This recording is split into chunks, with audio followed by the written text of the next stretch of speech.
係啦，如果根據香港嘅人口咧，大概有幾多個比例係患咗呢個糖胖症嘅咧？嗱，咁我哋就睇翻本身有幾多人係屬於肥胖啦。若果以 BMI 超過23嚟講咧，超重或肥胖咧，其實香港人口係55%都係屬於超重或肥胖。超過一半喎。冇錯，超半一半人，兩個最少一個啦。係。至於糖尿病咧，粗略估計大概香港人係10個有1個嘅。係。咁即係香港人大概有300-400萬人超重或肥胖。至於糖尿病咧，大概係780萬人。係。嗱，當中係有啲嘅重疊。其實糖尿病嚟講咧，約莫7-8成係肥胖嘅，尤其是係內臟肥胖嘅。係。咁所以大概可能係30-40萬人咧，最少係有呢個糖胖症嘅。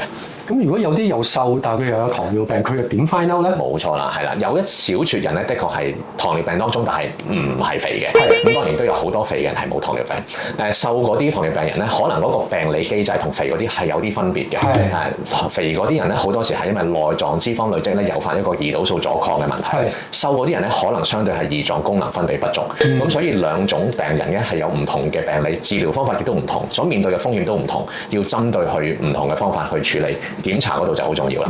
同埋要請教專業嘅醫生啦。